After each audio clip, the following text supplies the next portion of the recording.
मालत्यादिनिमय प्रभो याथं पुष्पाणि प्रतिगृह्य अरुणमल्लिका कुन्दमालते कुलपङ्कजानां समुच्चे सततसंस्कृतं भक्तितो मया गणपतिर्यथां हारहर्पितं गणपतिर्यथां पुष्पहर्पितं सेवन्तिका बकुरचम्पकपाटलाब्जे पुन्ना धूपम् अग्रापयामि मुख्यप्राणमहारुद्रदेवताय नमः धूपानान्तरेण दीपं मां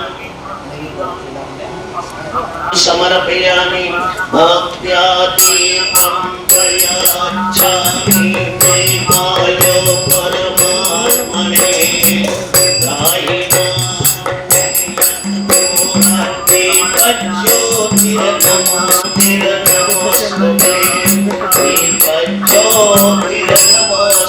शर्कराखंड खाती आणि दधीक्षीर घृतानि जो आहारं भक्षभोज्यं च नैवेद्यं परिग्रह्यताम् उगी फलतर्पणामध्ये खूप छान असते.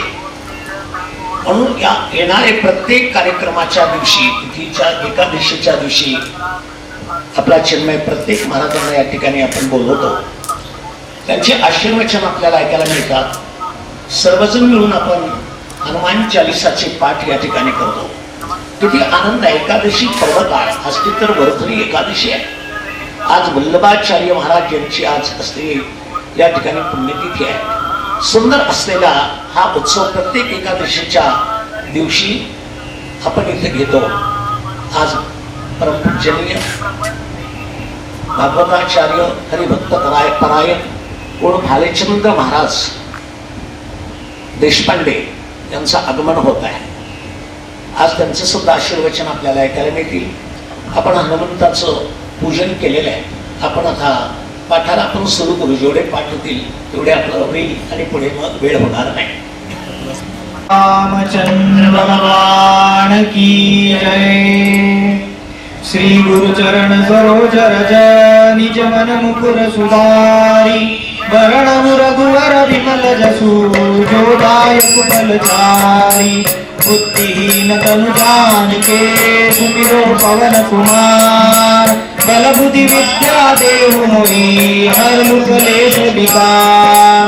जय हनुमान ज्ञान गुण सागर जय कपीस तिहु लोक उजागर रामदूत अतुलित बल धामा अंजनी पुत्र पवन सुत नामा महावीर विक्रम बजरंगी कुमति निवार सुमति के संगी कंचन वरण विराज सुरेशा कानन कुंडल कुंचित केसा हाथ वज्र और ध्वजा विराजे कांधे मुंज जनेऊ साजे शंकर सुमन केसरी नंदन तेज प्रताप महाजगवन विद्यावान गुणी अति चातुर राम काज करिबे को आतुर प्रभु चरित्र सुनिबे को रसिया राम लखन सीता मन बसिया सूक्ष्म रूप धरि सियहि दिखावा विकट रूप धरि लंक जरावा भीम रूप धरि असुर सहारे रामचंद्र के काज सवारे लाय संजीवन लखन जियाए श्री रघुबीर हरषि उर लाए रघुपति कीन्ही बहुत बड़ाई तुम मम प्रिय भरतहि सम भाई. रोजस गावे अस कही श्रीपति कंठ लगावे सनकादिक ब्रह्मादि मुनीसा नारद शारद सहित ऐसा जम कुबेर दिगपाल जहाते कवि कोविद कही सके कहाते तुम उपकार सुग्रीव कीना राम मिलाय राजपद दीना तुमरो मंत्र विभीषण माना लंकेश्वर भय सब जग जाना जुग सहस्र योजन पर भानु लील्योताहि मधुर फल जान प्रभु मुद्रिका मिली मुख माही जल दिलाए गए अजर जनाई दुर्गम काज जगत के जेते सुगम अनुग्रह तुमरे देते राम दुआरे तुम रखवारे होत न आज्ञा बिनु पैसारे सब सुख लहे तुम्हारी शरणा तुम रक्षक काहू को डरना आपन तेज समारो आपे तीनों लोक हाकते कापे भूत पिशाच निकट नहीं आवे महावीर जब नाम नाम सुनावे, नासे रोग हरे सब बीरा, जपत निरंतर हनुमत बीरा, संकट ते हनुमान छुड़ावे, मन क्रम वचन ध्यान जो लावे, सब पर राम तपस्वी राजा, जिनके काज सकल तुम साजा, और मनोरथ जो कोई लावे, सोई अमित जीवन फल पावे, चारों जुग परताप तुम्हारा है, प्रसिद्ध जगत उजियारा, साधु संत के तुम रखवारे, असुर निकंदन राम दुलारे, अष्ट सिद्धि नवनिधि के दाता, असबर दीन जानकी माता, राम रसायन तुमरे पासा, सदा रहो रघुपति के दासा, तुमको पावे जन्म जन्म के दुख बिसरावे, अंत काल रघुवर पुर जाई, जहाँ जन्म हरि भक्त कहाई, और देवता चित्तन धरई, हनुमत से सर्व सुख करई, संकट कटे मिटे सब पीरा, जो सुमिरे हनुमत बलवीरा, जय जय जय हनुमान गोसाई, कृपा करहु गुरुदेव की नाई, जो शत बार पाठ कर कोई, छूट ही बंदी महासुख होई, जो यह पढ़े हनुमान चालीसा, होय सिद्धि साकी गौरीसा, तुलसीदास सदा हरि चेरा, कीजे नाथ हृदय महाडेरा, पवन तनय संकट हरणा, मंगल मूर्ति रूप, राम लखन सीता सहित, हृदय बस गुसुर भूप, सियावर रामचंद्र की जय, पवन सुत हनुमान की जय, उमापति महादेव की जय।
महाराजांना स्टेजवर घेऊया. प्रभु रामचंद्र भगवान की जय.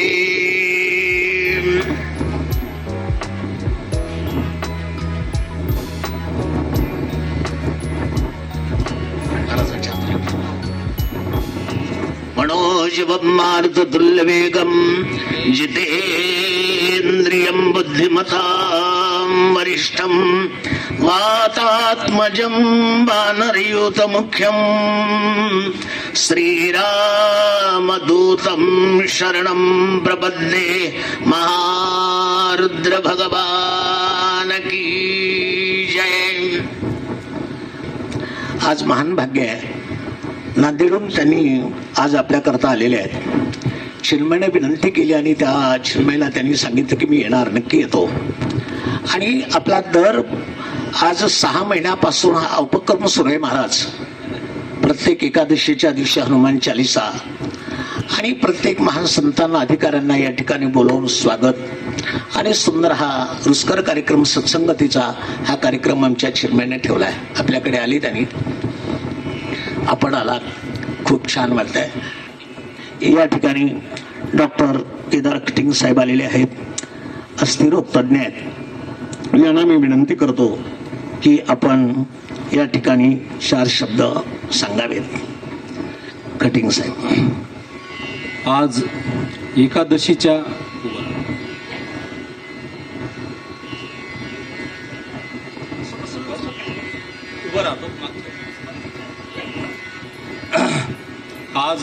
एकादशीच्या निमित्तानं हनुमान चालिसा पठण या कार्यक्रमाच्या ठिकाणी आपण सर्व या ठिकाणी जमलेलो आहोत. आपल्या सनातन धर्मानुसार जे काही विधी आणि उपवास याचं विज्ञानाची सुसंगत किंवा वैज्ञानिक दृष्टिकोन अशा विषयामध्ये थोडं मी मांडणी करणार आहे. आजच्या काळात त्याची गरज कशी आहे त्याविषयी थोडं सांगतो. की आपल्या बऱ्याच ठिकाणी आपण ऐकतो की ह्या अंधश्रद्धा आहेत किंवा रूढी परंपरा, आता काय गरज आहे, काळ निघून गेला, आता विज्ञानाचं युग आहे. त्याही विज्ञानाच्या युगामध्ये आज आपल्या जे काही ऋषीमुनींनी म्हणजे त्या काळच्या वैज्ञानिकांनी संशोधन करून अनेक वर्षाच्या याच्यानुसार ह्या जे काही काढलेल्या गोष्टी येतात, आहार विहार किंवा उपवास, तर त्यामध्ये एकादशी ह्याविषयी आपण बोलू. तो विषय बाकीचा मोठा आहे. एकादशी ही दर 15 दिवसाला येते. एकादशी अमावस्या आणि पौर्णिमेच्या मागे पुढे 4 दिवसांनी येते.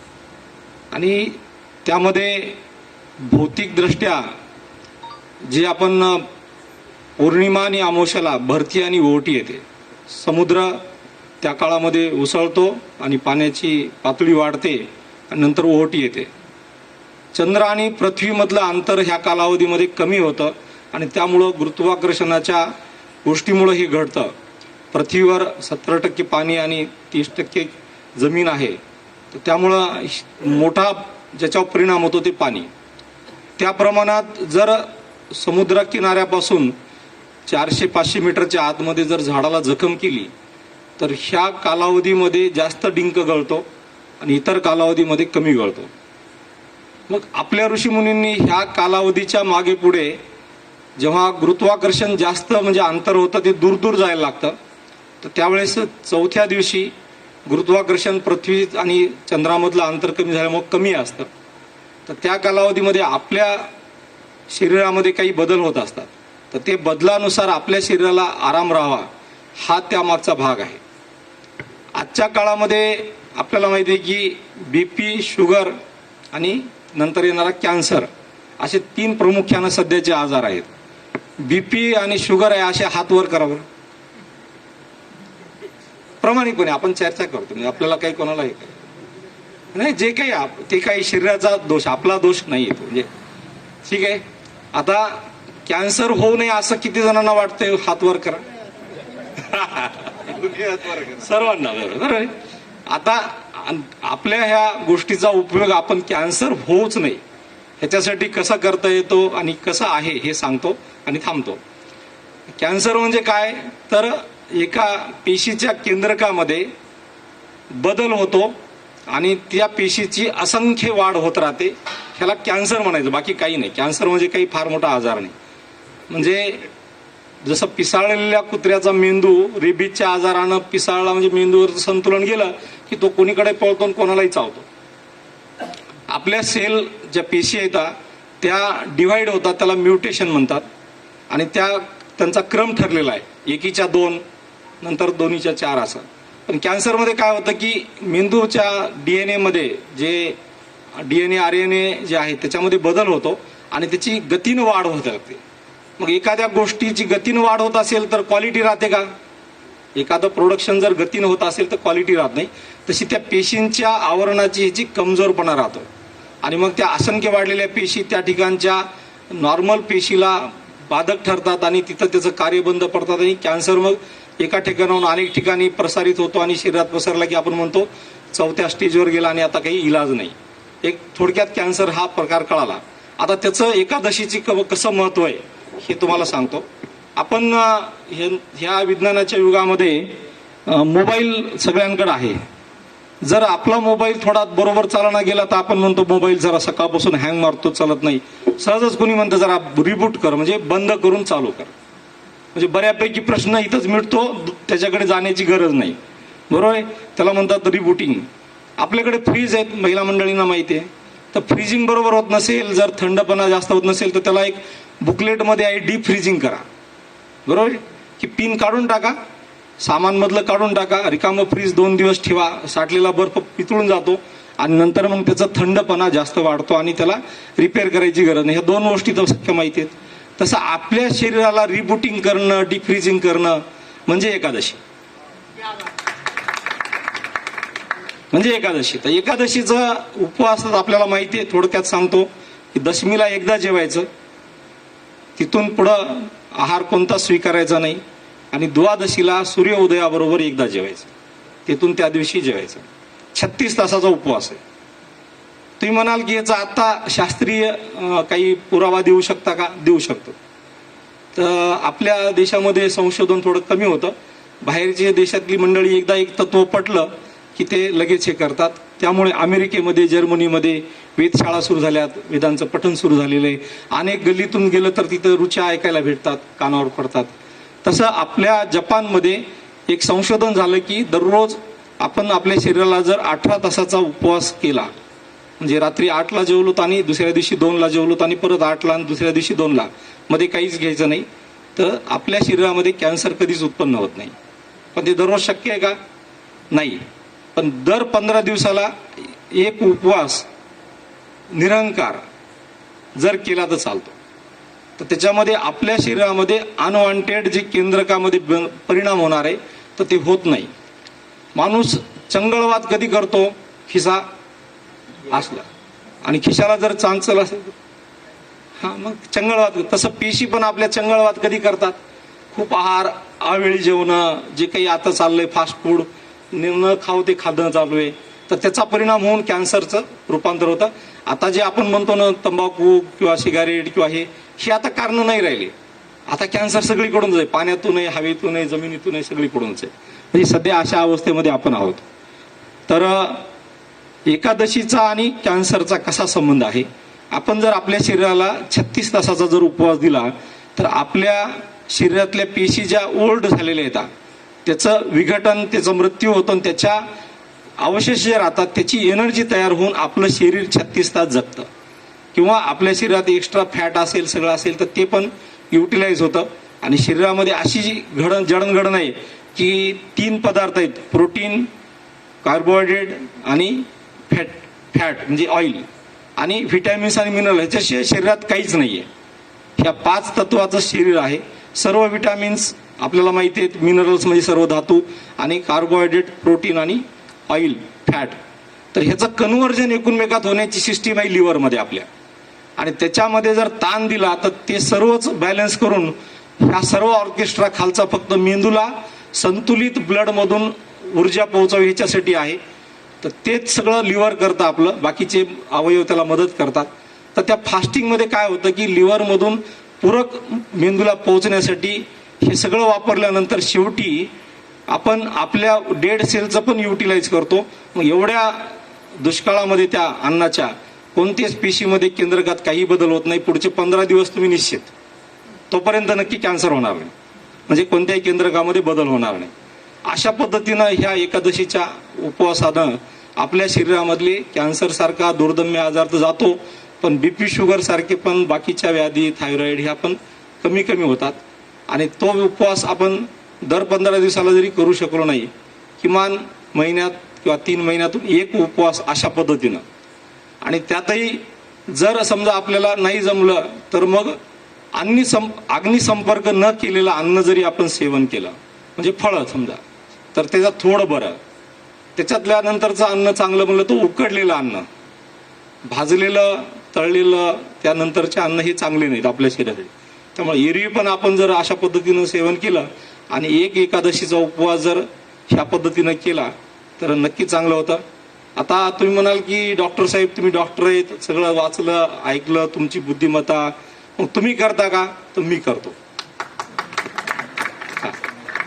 हा, मी एकादशी पंधरवाडी करतो, आळंदी पंढरपूर आपल्या बऱ्याच मंडळींना माहिती आहे. पण मी हा उपवास, कडक उपवास वर्षातून 5-6 एकादशी करतो. म्हणजे अक्षरशः दशमी ते द्वादशी काहीही सेवन, फक्त पाणी आणि निर्जला मात्र बिना पाण्याची. त्या दिवशी निर्जलाची एकादशी, आपल्या एकादशींना सगळ्या नावं आहेत, त्याचे कारण ते आहेत की त्या काळामध्ये तसं पाळलं पाहिजे. निर्जला गेल्या वर्षी मे मध्ये आली होती, मे मध्ये, आणि त्या दिवशी न पाणी घेता ती पाळली. म्हणजे अहंकार नाही, पण त्याचं आपण अंमलबजावणी करून, म्हणजे अधिकारानंतर सांगा म्हणजे अधिकार, त्या न्यायानं एकादशी ह्या 2 गोष्टीवर बोललो. आणि ह्या ठिकाणी सुंदर असा कार्यक्रम ह्या आपल्या सर्वांसाठी दर एकादशीला अरेंज करतात, त्याबद्दल आयोजकांना खरंच खूप धन्यवाद द्यावेत. आणि आपण सर्वांनी थोडं शांततेनं ऐकून घेतलं त्याबद्दल आपलेही धन्यवाद. जय श्रीराम. धन्यवाद डॉक्टर साहेब, सुंदर मार्गदर्शन केलं आपण. आता कुणी कॅन्सरला घाबरायचं नाही. डॉक्टर सांगितले की आहार विहार युक्तस्य युक्त चेष्टस्य कर्मसु युक्त स्वप्नाय बोधस्य योगो भवती मानवाः. आहार योग्य ठेवायला पाहिजे, डॉक्टरनं असं सांगितलंय. विहार म्हणजे रोज फिरायला जाणं पाहिजे. आहार कसा घ्यायचा आहे त्याच्यातून पंधरवाडी एकादशी आता सर्वांनी करायची बरं का. प्रत्यक्ष डॉक्टर साहेबांनी सांगितलं आपल्याला, तुम्ही स्वतः करतात आणि खरंच आहे. त्यामुळे असलेले कॅन्सर प्रकारचे विकार आहेत, आजार आहेत, ते कुठल्याही प्रकारचे होणार नाहीत, असं सुंदर मार्गदर्शन आपल्याला डॉक्टर साहेबांनी केलं. आता यात नंतर आपल्याला हरिभक्तपरायण भालचंद्र महाराज देशपांडे यांचं आगमन झालेलं आहे. त्यांच्या मुखातून आपल्याला प्रवचन सेवा आपल्याला ऐकायची आहे. ते सुंदर कीर्तन करतात, कारण काय अनेक उत्सवाच्या ठिकाणी त्यांचे कार्यक्रम असतात.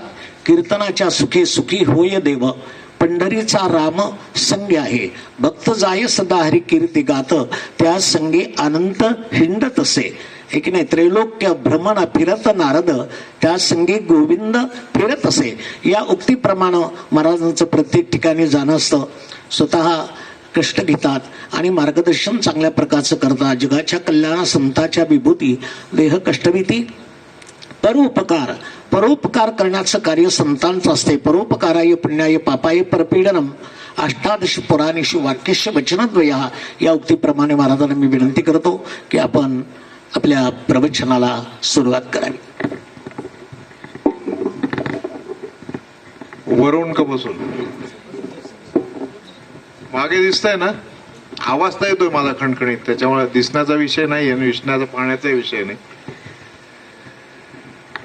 आपदामपहर्तारं दातारं सर्वसंपदां, लोकाभिरामं श्रीरामं भूयो भूयो नमाम्यहम्.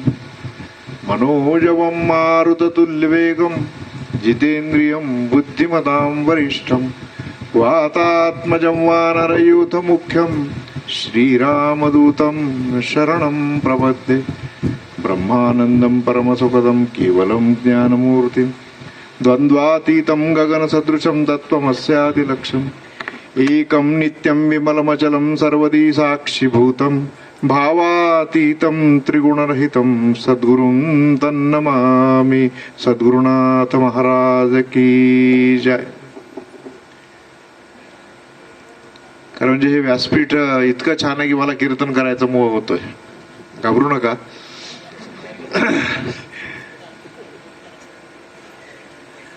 नाही पण वेळ नाही ना तेवढा. पुन्हा कधी योग आला तर आपण निश्चित करू. सर्वप्रथम चौधरींचं अभिनंदन करायला पाहिजे की अध्यात्म आणि नवीन युग कॉर्पोरेट क्षेत्रामध्ये गेल्यासारखं वाटायला लागलं मला. मी LIC मध्ये होतो विकास अधिकारी म्हणून. आमच्या मीटिंग्स छान व्हायच्या, पण अध्यात्म सुद्धा इतकं छान असू शकतं याचा पायंडा परभणीतून होतोय. याच्याबद्दल सर्वप्रथम चौधरींचं अभिनंदन. त्याच्यानंतर आता डॉक्टर साहेब, खरं म्हणजे आज एकादशीला मौनच बाळगायला पाहिजे, हा नियम आहे. मौन म्हणजे संसाराचं नाही बोलायचं ना. आपण संसाराचे जास्त बोलतो, निदान एकादशीला तरी गप्प राहा. पण भगवंताचं बोल म्हणून आज हे आपण 13 पाठ केले. एक रामरक्षा, सगळं रक्षणच आहे हो, पण रक्षण कुणापासून हे महत्वाचं आहे. आपण हे सगळं जे करतो ते का करतो, काय कारण आहे? तुम्हाला मला वेळ नाही म्हणून आपण तास दीड तास घालवतो का इथं? असं तर निश्चित नाही. मग कशामुळे आलो बा आपण इथे? कारण काय? कारण एकच आहे, संतांनी सांगून ठेवलंय, बहुत सुकृतची जोडी म्हणून विठ्ठल आवडी. आमचे आप्पा म्हणजे स्वामी वरदानंद भारती नेहमी सांगायचे की हे सगळं ठीक आहे, एकादशीला म्हणजे केवढी सवलत दिली आपल्याला भगवंताने की 15 दिवसाला एकादशी. खरं म्हणजे एकादशी हे नित्यव्रत आहे. एकादश इंद्रिय भगवंताकडे लावायचे असतील तर निदान 15 दिवसाला तरी ते तुला सवय व्हावी, म्हणजे मग नित्य एकादशीमध्ये तू रमशील, असं त्यांना अपेक्षित आहे. शास्त्र फार दयाळू आहे, संत दयाळू आहेत, भगवंत नाही. भगवंत निष्ठुर आहे, न्यायी आहे, म्हणून बरं आहे. म्हणून आता आपण हा जो सत्संग करतोय, कारण काय? काय कारण आहे? उगाच मला बोलवायचं, यांना बोलवायचं, तुम्हाला काही वेळ नाही का, तुम्हाला काही माहिती नाही? आमची अशी भूमिका असते, मी ज्या परंपरेत कीर्तन करतो, की आपण फार शहाणे आहोत असं नाही. आपला वेडेपणा लोकांपुढे उघड कर आणि लोकांनी म्हणावं की तुम्ही जास्त वेडे आहात, शहाणं व्हायसाठी लोकांचं मार्गदर्शन घ्यायचं म्हणून कीर्तन करायचं.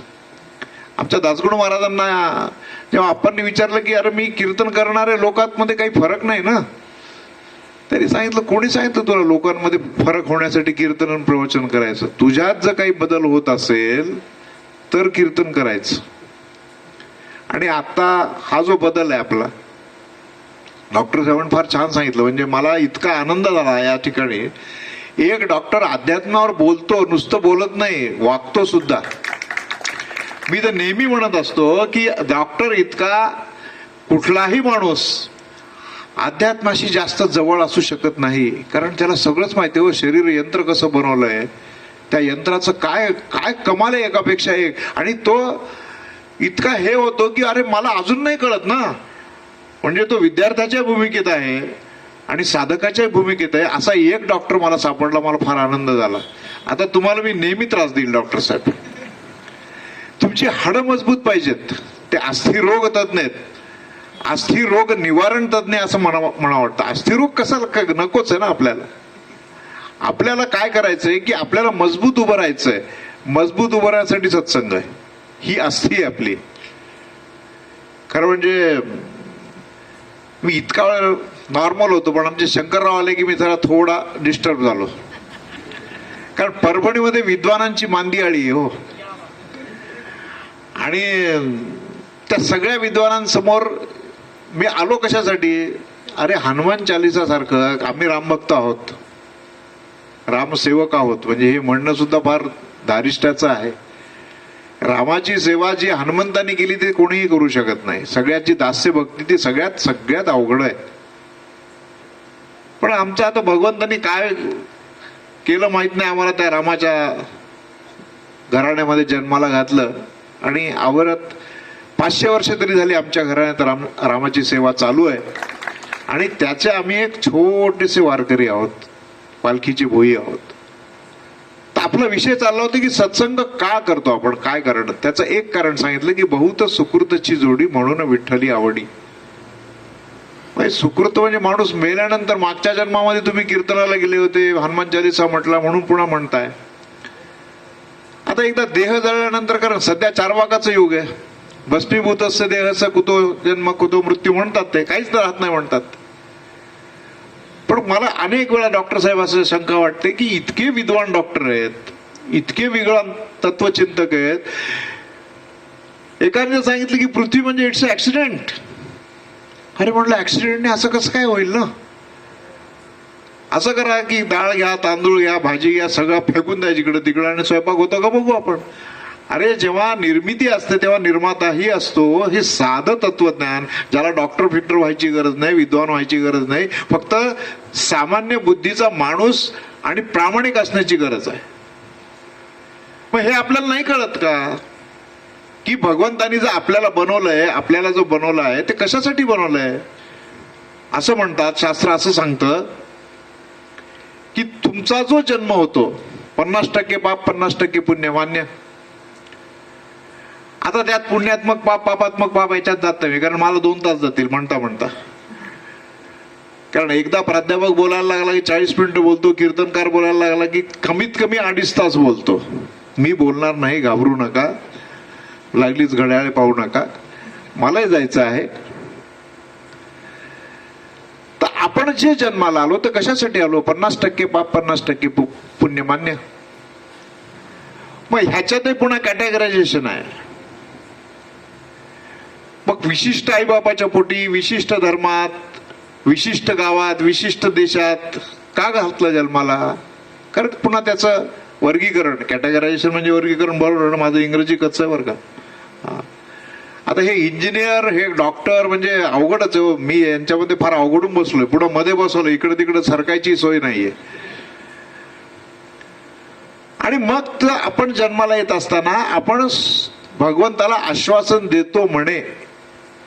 शास्त्र सांगतं बरं का की भगवंता आता मी जातोय खाली तुझ्या आज्ञेप्रमाणे आणि तुझ्या स्वरूपाला ओळखून तुझ्या स्वरूपात विलीन होईन, म्हणून आपल्याला माणसाचा जन्म मिळाला. मान्य. म्हणजे जो चार्वाक सांगतो की खा प्या मजा करा, हे जे सध्या चाललंय, मी तर अशा अनेक माणसं पाहतो की दोन्ही डगरीवर हात ठेवणार आहेत. खाप्या मजा करणारे आहेत आणि सत्संगही करणार आहेत. आमचे चंद्रशेखर महाराज फार छान सांगतात की माणसं सज्जन आहेत का दुर्जन आहेत ना, ते म्हणजे 4 महिने सज्जन असतात, म्हणजे चातुर्मास. त्यातही 15 दिवसाला एकदा जास्त सज्जन असतात, म्हणजे एकादशी. आणि नंतर म्हणजे बघा शास्त्र किती हे आहे की तुमच्यासाठी 8 महिने, भगवंतासाठी 4 महिने. केवढी सवलत आहे आपल्याला. एकदा ती एकादशी संपली किंवा द्वादशीचं आता यांनी जे सांगितलं ना की साधन द्वादशी, आमचे प्रल्हाद महाराज करायचे, ते साधन आहे म्हणून साधन आहे बरं का. कुठलंही साधन जे असतं ते साधन असतं म्हणून साधन आहे. म्हणून मग मी जर जन्माला आलो असेल तर पोटामध्ये आईच्या म्हणे मी सोहम सोहम म्हणत असतो. आणि जेव्हा जन्म यायची वेळ येते तेव्हा त्याला दिसतंय की बाबा ही माणसं फार बेकार आहेत हो सगळी. भगवंता तुला दिलेलं वचन मी पाळू शकत नाही, क्षमस्व. त्याच्यासाठी तो रडतो, लक्षात ठेवा. हा जो जीव आहे तो रडतो, देवा तुझ्यासारख्याला मी वचन दिलं रे, पण मी नाही पाळू शकत. कारण संघ, हा जो सगळ्या माणसांचा संघ आहे ना, ते म्हणतात वेडा रे वेडा, अरे वचन तिथं दिलं, इथं पाळायचं काय म्हणणं, गॅरंटी नाही ना. मग माणूस जन्माला येतो, आपण हसतो, तो रडतो आणि रडतच राहतो. लक्षात ठेवा. इतकं सुंदर शरीर माणसाला दिलंय, इतकं सुंदर जीवन माणसाला दिलंय. त्या जीवनाचा उपयोग काय करायचा, कशासाठी जन्माला आलो आपण विसरून जातो. म्हणून मग आपलं शास्त्र, आपले संत एवढे दयाळू झालेत की तुम्हाला प्रत्येक वेळी आठवण देतात. बुडती हे चरण दे कवेडुळा, म्हणून कळवळा येतो आम्ही वैकुंठवासी. छान चाललंय ना आमचं तिथं, आम्ही काय येतो, बुडती हे माझं लेकर आहेत. म्हणून असं जेव्हा आपण समजतो, म्हणून पहिलेपासून आईच्या पोटात असल्यापासून जो गर्भसंस्कार आहे ना, तिथेही सत्संग आहे. आता बघा काय चाललंय, तुम्ही त्याच्यावर मी भाष्य नाही करत, पण सावधान व्हा, लक्षात ठेवा. आम्ही जर पिस्तूल हातात घेऊन पाहणारा माणूस पाहत असू, सासूचे सुनेचे भांडणं, कोर्टातले भांडणं करून जर आम्ही जेवत असू, गर्भारीणबाई म्हणतो आम्ही, आणि आनंद घेत असू, तर तुमचा मुलगा हातात पिस्तूल घेऊन उभा राहिला, त्याला जबाबदार तुम्ही आहात. हे संस्कार आहेत गर्भावरचे. आमच्या संस्कृतीमध्ये अभिमन्यू आहे. अभिमन्यूवर काय संस्कार होते? मग हे गर्भसंस्कार आम्ही कधी करणार? काय करायचं? काही करायचं नाही. रोज रामरक्षा म्हणा. रामाशी भांडण असेल तर कृष्णाशी हे करा, देवीचं करा, दत्ताचं करा. अरे किती किती अनेक नावे तुला तुझी रे दाही दिशांना गर. चौथीतली कविता होती आम्हाला. अजाण आम्ही अजाण, आपण अजाण असणं ही सगळ्यात महत्वाची ज्ञानाची खूण आहे. मी कोणी नाही, कोरा आहे. चांगदेव जसा कोरा झाला ना तसा मी अजाण आहे. आपण अजाण असणं हे त्या जाणतेपणाची काय म्हणतात त्याला, प्रवास येतो. कोहम ते सोहम जे म्हणतो ना आपण, आता कोजागिरीला आपण करतो ते को जागृती म्हणतो, त्याच्या इतकं तर बेकार काही करत नाही आपण. आपल्या सगळ्या संस्कृतीची माती आपणच केली, दुसऱ्या धर्माने केलेली नाही. म्हणून मी जन्माला का आलो, कोहम, मी कोण आहे, चिदानंद रूप शिवोहम शिवोहम. आचार्याने सांगून ठेवलं, जगून दाखवलं, सगळ्या संतांनी जगून दाखवलं. मग हे सत्संग आपण जे म्हणतो ते 15 दिवसाला का, मला फार छान वाटलं. मी खरं आलो ते स्वार्थी आहे मी फार, आणि परमार्थात माणसाने स्वार्थी असावं की इतक्या हनुमान चालिसा म्हणणाऱ्या लोकांच्या दर्शनाचा योग जर येत असेल तर आपल्याला जायला काय हरकत आहे. मी उगाच लोकप्रियता मिळवण्यासाठी वाक्य म्हणत नाही, कारण हे दर्शन जे तुम्ही आता जे आहात ते काय आहात, तुम्ही हनुमान चालिसाशी, संतांशी, संस्कृतीशी, देवाशी आणि स्वतःशी निगडीत आहात, बंदिस्त आहात. बाहेर गेलात की संपलं. म्हणून अध्यात्म आहात. हे इथंच का म्हणायचं, घरी का नाही म्हणायचं. नाही, घरी म्हणतो आम्ही, म्हणून टाकतो, तुमच्याबद्दल नाही म्हणत. आमच्या बाबतीतही असं होतं. म्हणून प्रत्येक वेळी उठलं की आपण जे म्हणतो की कराग्रे वसते लक्ष्मी, कर मध्ये सरस्वती, कर मुले तू गोविंद, प्रभाते कर दर्शनम. इथून सुरुवात आहे. समुद्र वसने देवी पर्वत स्तर. अरे केवढी केवढी उदात्त भावना आहे माझ्या संस्कृतीची. म्हणून हा सत्संग तुम्हाला गर्भात असल्यापासूनचा आहे. आणि सत्संगाची जर साधना करायची असेल तर आपोआप माणसाला सत्याची साधना केल्याचं पुण्य मिळतं. सत्य काय हो, सत्य तू सत्य तू सत्य तू विठ्ठला, का हा जगदाभास, जे काय असेल ते पुढे. पण हे जे सत्य आहे ते सुंदर आहे, ते शिव आहे. याची जाणीव कोण कोणाला करून द्यायची सांगा ना.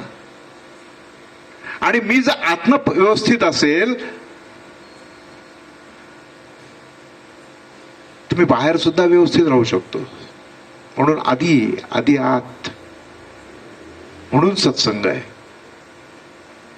हनुमान चालिसा म्हटल्याने काय होतं, लोक म्हणतात आजकाल, आम्हाला म्हणतात, अरे तू बिघडला आता, पहिले बरा होतास. म्हण बिघड्यासाठीच जन्मलो आम्ही, लक्षात ठेवा. तुम्ही बी बिघडलो, आम्ही बी बिघडाना.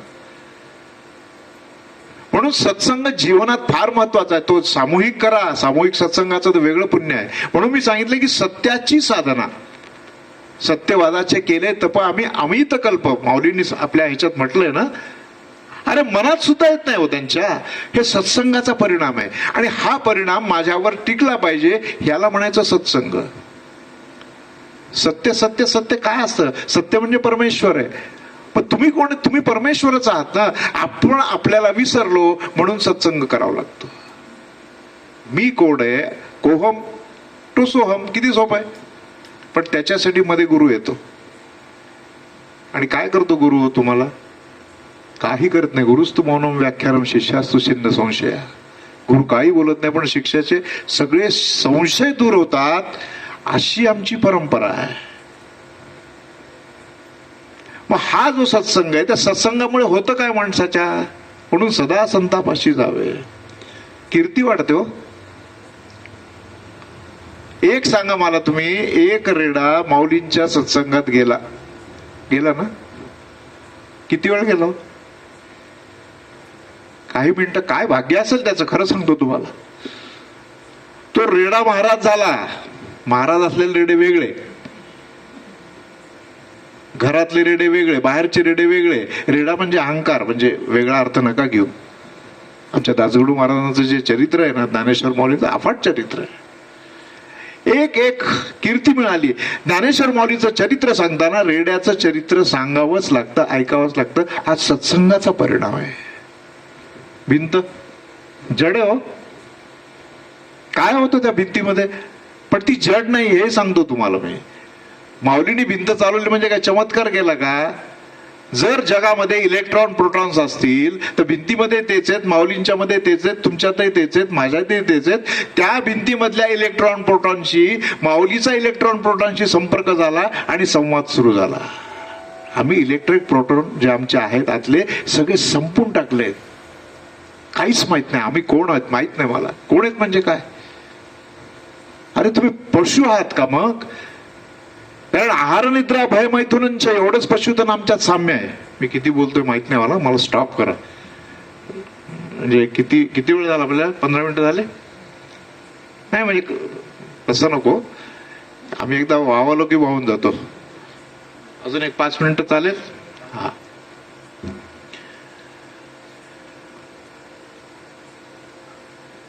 तर विषय चालला होता आपल्याला की आपल्याला कीर्ती मिळते फक्त संतांच्या संघामध्ये गेल्यामुळे कीर्ती मिळते, लक्षात ठेव. पण संत कोण? आमच्या दासगुरु महाराज छान पद आहे, संत म्हणा त्याला जो का ऐहिक सुखा विटला. आम्ही सगळे सुखाला लालचावलेलो. तुम्ही आम्ही कशाला? कीटकापासून ब्रह्मदेवापर्यंत. आणि संत म्हणतात आम्हाला सुख नको. पण सुख नको असं म्हणणारा कोण आहे? मज लागी दुःख व्हावे असं म्हणतात ना. कोणाला वाटतं असं? पण जे सुख आहे आम्ही ते दुःखाच्या प्रांतात शोधतो, म्हणून आम्हाला सुख मिळत नाही. संसार म्हणजे काय? शेवटी संसार छान झालाच पाहिजे हे सांगतो तुम्हाला. नाही तर धन्यग्रस्त आश्रम म्हणलंच नसतं आमच्या आचार्यांनी. संसार सुंदर झालाच पाहिजे. पण कशासाठी? की तुमच्या घरामध्ये अतिथींचा सत्कार, तुम्ही इतरांना मदत करणं म्हणजे तुमच्यातलं देवत्व वाटत वाटत काय त्याला ते आमच्याकडे LIC मध्ये फार छान म्हणायचे बघा, ते तुमची जी प्रॉस्पॅरिटी आहे, तुमची जी श्रीमंती आहे, तुम्ही शेअर करत राहा, शेअर करत राहा. तुमच्यातली काय श्रीमंती? अरे यू आर ओनली द श्रीमंत. तुम्ही इतके श्रीमंत आहात, इतके श्रीमंत की भगवंत आहात तुम्ही, पण तुमची जाणीव नाही. त्याचं कारण सत्संग विसरलो. विसरलेला सत्संग पुन्हा जर चालू करायचा असेल तर सुरुवात फक्त करा ना.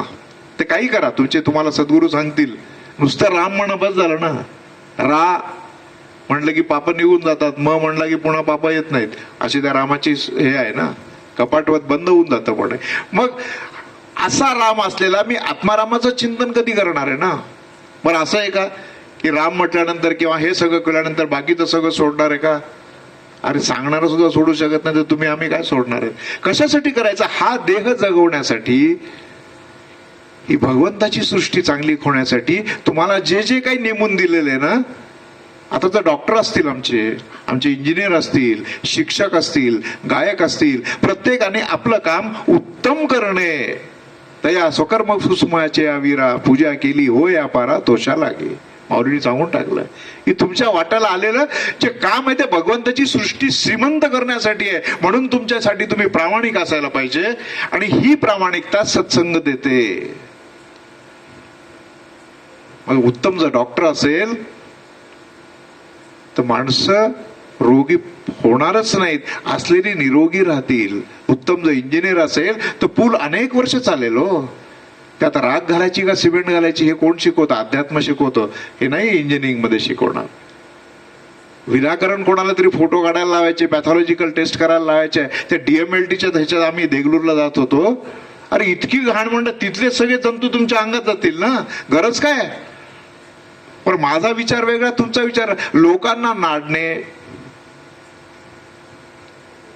म्हणून मी माझ्याशी प्रामाणिक पाहिजे. आणि मग ग्लानी केव्हा येते धर्माला? जाऊ द्या ना, तुम्ही एकटे चांगले राहून काय होणार आहे? बाकीचं जग पहा. अरे तू जगाचा भाग आहेस. तू चांगला झालास की तुझा मुलगा चांगला होईल, तुझा मुलगा झाला की कुटुंब होईल, कुटुंब झालं की सगळंच हळूहळू अशी फुलं जोडल्यासारखी हार होईल मोठा. आणि तो भगवंताला अर्पण करायचा. शेवटी त्याला निरोप द्यायचा ना. तिथे एंट्री आहे चांगली, डाटा एंट्री फार व्यवस्थित आहे तिथली. तुम्ही काय जे केलं ना, कलियुगात मानसिक पापाला माफी म्हणतात, मला माहित नाही. मनातच पाप येत नाही ते संत आहेत. आम्ही संतांचे जे लेकरं असोत तर निदान माणसासारखं वागावं असे आमचे आप्पा म्हणायचे. निदान माणसासारखं. म्हणून मी जे काही कार्य करतोय आज, जे आता तिथे म्हणजे मला फार वाईट वाटलं. मी यांना म्हणालो सुद्धा की अरे तिथं लोक गेले हो, आणि मी नाही सत्कार स्वीकारणार. कुठेतरी मी संवेदनशील राहायला पाहिजे माझ्या समाजासाठी. कशाचे सत्कार घेतो आम्ही? म्हणून जर अध्यात्म असेल तर माझ्यामध्ये काय परिणाम होतो, मी कसा जगतो, हे स्वतःला पाहण्यासाठी कीर्तन प्रवचन करायचं असतं. तुम्हाला सांगण्यासाठी नाही, कारण तुम्ही खूप शहाणे आहात. म्हणून हे जर करायचं असेल, हे सत्संग देतं आम्हाला. सत म्हणजे सतत. त्याच्यात कधीही खंड पडत नाही असं, म्हणून तो सत आहे. त्याला अंत नाही, आदी नाही, म्हणून तो सत. नुसता सत नाही, चित आहे, म्हणजे चैतन्ययुक्त आहे आणि आनंददायक आहे, सुखदायक नाही आहे, लक्षात ठेवा. आनंद वेगळा, सुख वेगळं. तर तैतरी उपनिषदामध्ये सुख आनंदाची खूप मोठी हे केलेली आहे. आपल्याला मनुष्याचा सुद्धा आनंद मिळत नाही. माणूस एका मनुष्याचा आनंद तैतरी उपनिषदामध्ये सांगितला आहे की निर्वैर पृथ्वीचं राज्य तुम्हाला जर मिळालं एका दिवसाचं, तर तो एक मनुष्य आनंद मिळतं का? निर्वैर. आता तिथून मग पुढे बघा, ते गंधर्वाचा आनंद, देवगंधर्वाचा आनंद आणि ब्रह्मानंद कुठे आहेत आपण? पण निदान माणसं आपण असली पाहिजेत. म्हणून माझ्या घरामध्ये मी फुलासारखा सुवास दिला पाहिजे. हो, कशासाठी भांडतो आपण? का भांडतो? कारण स्वार्थासाठी भांडतो. स्वार्थ विरहित होणं म्हणजे संत होणं, दुसरं काही नाहीये. एकादशी कशासाठी? माझे सगळे इंद्रिय भगवंताकडे गेले पाहिजेत. याचा अर्थ डॉक्टरांनी आपलं ऑपरेशन थिएटर सोडून इथं यावं असं अपेक्षित नाही. उत्तम पैकी त्या ठिकाणी सर्जरी केली पाहिजे आणि डॉक्टरांना आनंद झाला पाहिजे की हा पेशंट वाचला. तो सत्संग आहे, ती एकादशी आहे. माझं प्रत्येक कार्य, आज आमच्या सीमेवरचे सैनिक जर जप करत असतील तर तुम्हाला आम्हाला वाचवण्यासाठी जप करत असतील, तो त्यांचा सत्संग आहे. कारण स्वतःशी प्रामाणिक राहणं हाच सत्संग आहे, दुसरं काही नाहीये. म्हणून सत्संगात कीर्ती मिळते, सत्संगात सत्य मिळतं आणि सत्संगात तुम्ही तुम्हाला सापडता. हे सगळ्यात महत्वाचं आहे की मी कोण आहे. अरे मला सांगता आलं पाहिजे. हो, देवाला उत्तर देता आलं पाहिजे. देवा, तुम्हाला ज्या कार्यासाठी पाठवलं होतं ना, त्याच कार्यासाठी मी गेलो. आता अजून सांग मला. तुका म्हणे गर्भवासी सुखे घालावे आमाशी. आम्हाला नाही गरज हिमालयात जायची.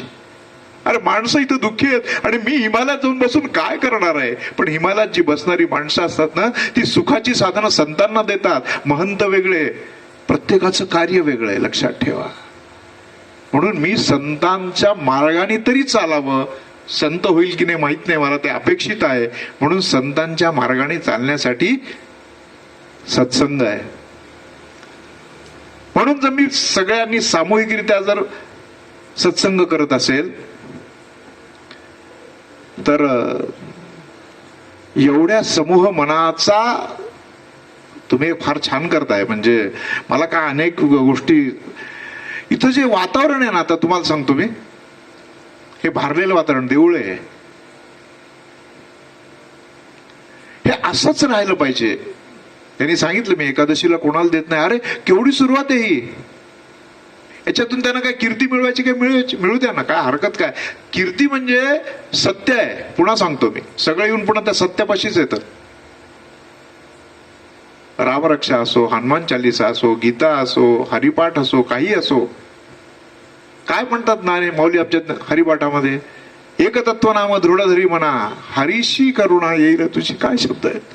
हरीशी करुणा येईल. काय करता तुम्ही? हरिमुखे म्हणा, हरिमुखे म्हणा, पुण्याची गणना कोण. अरे तो देव एवढा दयाळू आहे, म्हणजे संतांनी दयाळू केलं की तुम्ही नुसतं हरिमुखे म्हणा, त्याला दयाळू येते. अजून काय पाहिजे? रामकृष्ण गोविंद. किती सोपं आहे ना. काही करायचं नाही आपल्याला. आपल्याला काही करायचं नाही, हेच करायचंय.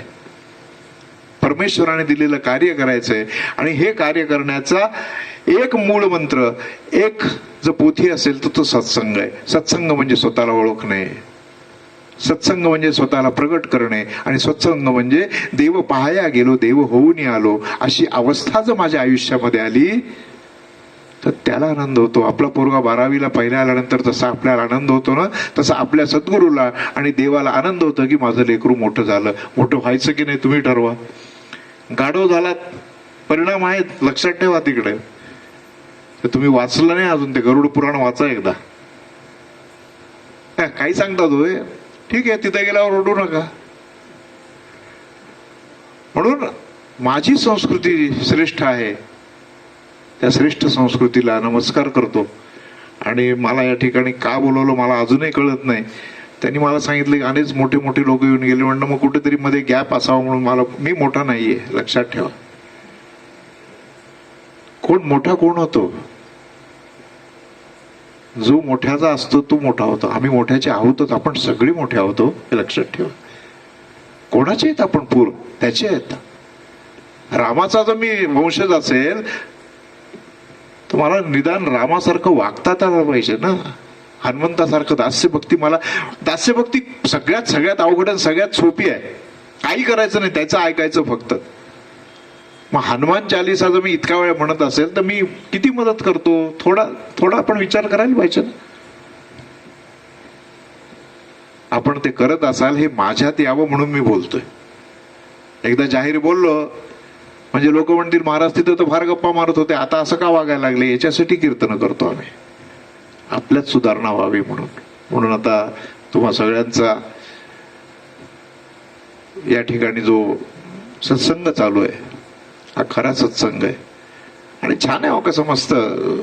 कोणी सांगितलं सत्संगामध्ये वैराग्य, याचा अर्थ की आनंद आहे हो पूर्ण. बाहेरचं अंग चांगलंच असलं पाहिजे ना, म्हणून फुलं वाहिल्यानंतर देव पूजनी पाहावा म्हणतात ना, तसं आहे ते. काय छान आहे वातावरण, मस्त वातावरण आहे.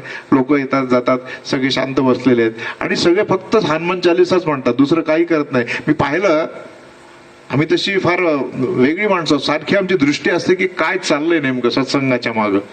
कोणी मोबाईल पाहत नव्हतं. माझे काही महत्वाचे होते म्हणून मी पाहिलं नाही, तर पुन्हा तो प्रॉब्लेम येतो. अरे कुठंतरी चित्त स्थिर पाहिजे. मना सज्जना भक्तिपंथीची जावे तरी श्रीहरी पाविजे तो स्वभाव आहे. म्हणून झालेली सेवा तुम्हा सर्वांच्या हनुमंताच्या चरणी अर्पण करतो. काही चुकलं असेल तर भालचंद्र सरदेशपांडेचं आहे आणि जर काही चांगलं असेल तर सद्गुरूंचं आहे, लक्षात ठेवा. पण चांगलं असणारच. वाईट असेल माझ्या पदरात टाका, पुन्हा सद्गुरून पुढे टाकेल किंवा असं वाईट झालं, याला चांगलं करा, एवढंच म्हणतो आणि माझ्या वाणीला विश्राम देतो. पुंडली गवरदा हरी विठ्ठल श्री ज्ञानदेव तुकाराम पंढरीनाथ भगवान की जय. महारुद्र भगवान की जय. धन्यवाद महाराज. खूप आपले विचार संत संगतीचे आपल्या सर्वांना सांगितले महाराजांनी. महाराजांचं आगमनही झाले आणि आपल्याला विचार सुंदर ऐकायला मिळाले. सत्संगतीचं महत्व काय सांगितलं, आपले विचार कसे ठेवावेत. मी कोणी नाही म्हणतात, मी साधारण एवढं वातावरण त्यांनी पाहिल्याबरोबर त्यांना एवढी स्फूर्ती झाली की कीर्तन करावं, पण वेळ नाही. महाराजांची कीर्तनं खूप छान असतात. आज सगळी आम्ही साथ ठेवली होती, पण वेळ यायला लागतो. कीर्तन म्हणलं की 2 तास तरी पाहिजेत महाराज. परंतु सुंदर आपल्याला महाराजांनी सुंदर सत्संगतीचं महत्व सांगितलं. आणि खरंच आहे, सत्संगतीने सांगितलं त्या सत्संगीचं महत्व या संतांच्या जवळ गेल्याशिवाय कळत नाही. एका बाईजवळ एक दगड होता. दगड तिनं कधी ती ठेसा करायची, कधी चटणी करायची, खोबरं वाटायची आणि ती दरवाजाला टेकन द्यायची. असा काळाकुट गोल दगड झाला होता. एके दिवशी तिनं दारात कुत्रं आलं म्हणून तो दगड तिनं फेकून मारला कुत्र्याला. कुत्रं पळून गेलं पण दगड दाराच्या बाहेर गेला. तिथूनच एक रत्न परीक्षक जाऊ लागला आणि त्याने तो दगड उचलला. अरे बापरे, किती अनमोल रत्न या दगडामध्ये. त्या बाईनं का फेकून दिला? त्या बाईला बोलावलं, ओ बाईसाहेब का दगड फेकून दिला? अहो याच्यात तर करोडोचं रत्न, 1 लाख रुपये तुम्हाला देतो, द्या. असं म्हणल्याबरोबर त्या बाईनं त्याच्या हातातला दगड हिसकावून घेतला. आतमध्ये घरात गेली, कपाट उघडलं, आतलं लॉकर उघडलं आणि त्या लॉकरमध्ये दगड ठेवला. मूल कळालं का आजपर्यंत? तिथं दरवाजाला लावायची. तद्वत या देहाचं महत्व काय, सत्संगाचं महत्व काय, आपल्याला महाराजांनी खूप सुंदर थोड्या वेळात का बहिणा पण खूप सुंदर सांगितलं. आणि आपल्या महाराजांच्या आपण पुढे कीर्तन सुद्धा ठेवू. चिन्मया बरं का, आनंद वाटेल आपल्याला इकडे का, म्हणून चिन्मयी कार्य करतोय अशी त्याच्यामध्ये स्फूर्ती वाढावी. दर एकादशीच्या दिवशी अनेक संत लोकांना घेऊन आपल्याला ते प्रबोधन ऐकायला मिळेल आणि आनंद मिळेल. आता आपण प्रभूची आरती करूया. सगळ्यांना आज वेळ झालेला आहे. ओम मंगलम भगवान विष्णू मंगलम गरुडध्वजा मंगलम पुंडरीकाक्ष मंगलायतनो हरि. ओम सुखकर्ता गजानना देवा विकरधरा गजवदना देवा लंबोदर सगुणा देवा लंबोदर सगुणा देवा मूषकवाण वरदा देवा मूषकवाण वरदा देवा विद्यानिधि गणा हो देवा विद्यानिधि गणा हो देवा इतर गणा गजवदना देवा एक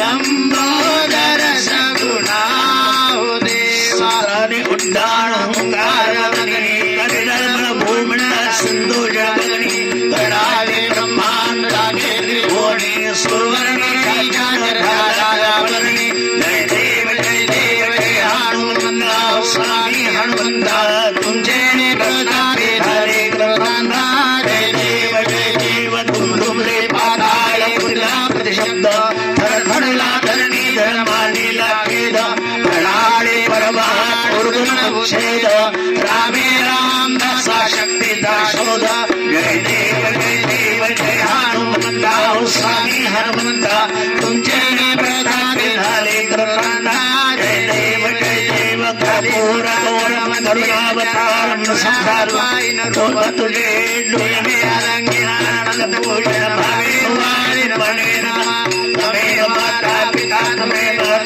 बंधु सखा तमेव विद्या तमेव सर्वं मम देवते कायेन वाचा मनसेन्द्रियैर्वा बुद्ध्यात्मना वा प्रकृतिस्वभाव करोमि यज्ञ सकलं तस्मै नारायणाय समर्पयामि अच्युतं केशवं राम नारायणं कृष्णदामोदरं वासुदेवं श्रीधरं माधवं गोपिकावल्लभं जानकीनायकं रामकृष्णं हरे राम राम राम हरे हरे हरे कृष्ण कृष्ण कृष्ण हरे हरे हरे राम राम राम हरे हरे हरे कृष्ण कृष्ण कृष्ण हरे पुंडलिका वरदे हर विठ्ठल श्री गुरु ज्ञानदेव तुकाराम पंढरीनाथ भगवान की जय ओम भगवान यज्ञमय जंत देवा साडि धर्माणि प्रथमान्यासन्ना देहनागं महिमानस चन्द्र यत्र पूर्वे साध्या सन्ति देवाः ॐ राजाधिराजाय प्रसयसायिने नमो वयं वै सर्वाय कुर्महे समे कामान् कामकामाय मह्यं कामेश्वरो वै श्रवणो ददातु कुबेराज वै श्रवणाय महाराजाय नमः ॐ स्वस्ति साम्राज्यं भोज्यं स्वराज्यं वैराज्यं पारमेष्टं राज्यं महाराज्यमाधिपत्यमयं समर्पयामि येस्या सार्वभौमस्तारणायुषान्तारार्धात् पृथिवी समुद्रपर्यन्ताय एकराळते तदर्पेश श्लोको गीतो मरुतः परवेष्टारो मरुतस्यावसन्गे आवीक्षितस्य कामप्रिये विश्वे देवा सभासदैकदन्ताय विद्महे वक्रतुण्डाय धीमहि प्रचोदयात् अञ्जनीसुताय विद्महे वायुपुत्राय धीमहि तन्नो हनुमन्तः प्रचोदयात्।